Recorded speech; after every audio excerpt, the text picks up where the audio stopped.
Hey everybody, it's Dave with Strategic Defensive Solutions with another gun video. Here you go. All right, let's take a moment and talk about this, the Wesson DWX. It is in fact unloaded and clear. Okay. I want to speak, let me get a little better lighting here, about this pistol. There are a lot of people out there who've griped about it not having a pick rail up front, not having optics capability in the rear. It doesn't matter to me. It doesn't matter to me at all. I've got other pistols that fill that role. Been shooting irons for a long time. Sometimes you just like simple, right? Simple is better. But this pistol kind of has everything you want and nothing you don't, with one exception. As a lefty, it doesn't come with an ambi safety. I have remedied that. I purchased an ambidextrous safety through CZ Custom because it is not available on their website, on CZ or Dan Wesson's website.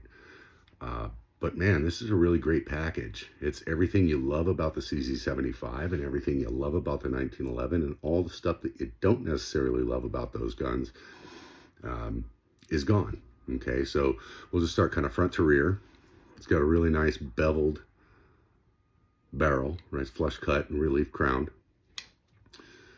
Really nice sights. I'll show you those here in a little bit.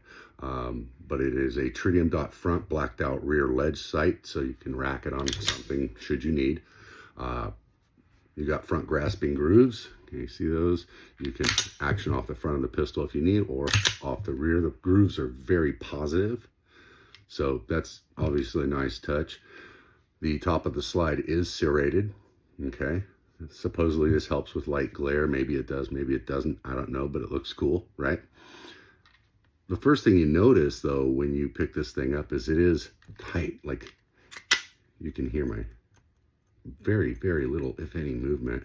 One drop of oil on those rails, and that little bit of movement that you do feel goes away. I mean, but it's very, very smooth. Okay. Very smooth pistol. Butter, like any, semi-custom you might get. Smoother than some, actually. I was very impressed with the overall fit and finish of the firearm at the end of the day. The single-sided safety, though, is very positive on and off, right?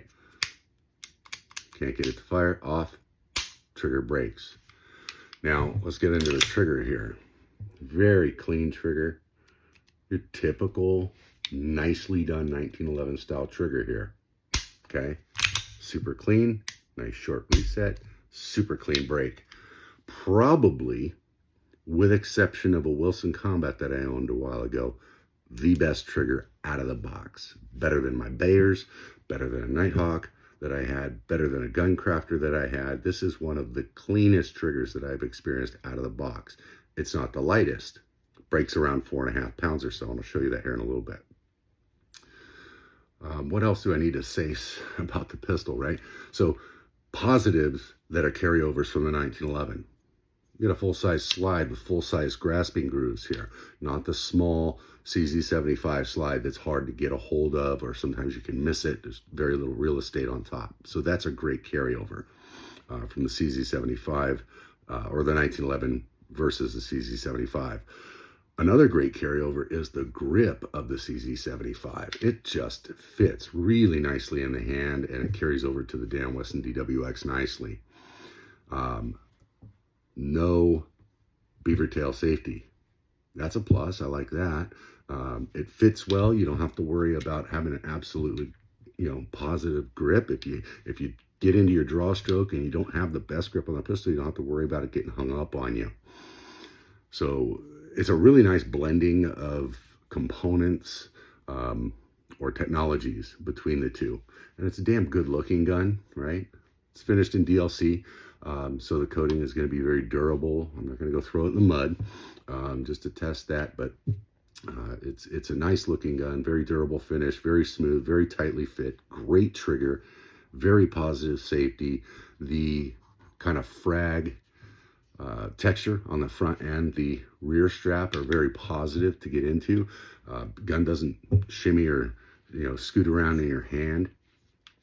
again, I don't really have a negative I can say about it other than the lack of the ambi, but I'm going to rectify that. What else? That's really about it for this portion of the video on this pistol, man. Let's just go ahead and check the trigger while we're at it. Okay, so there we go, set about halfway in.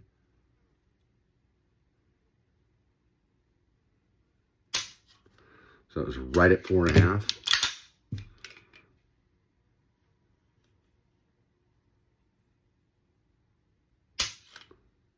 Right at 4.5.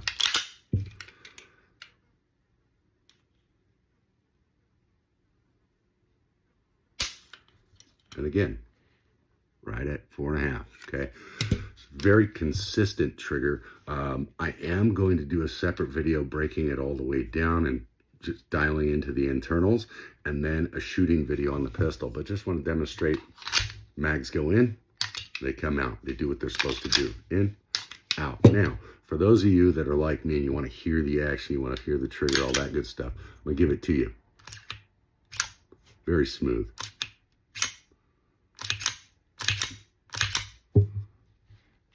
Trigger.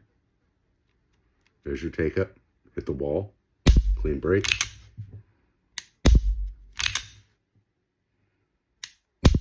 Okay. So that reset's nice. Like a really well done 1911, right? Nothing to bitch about here. Great gun.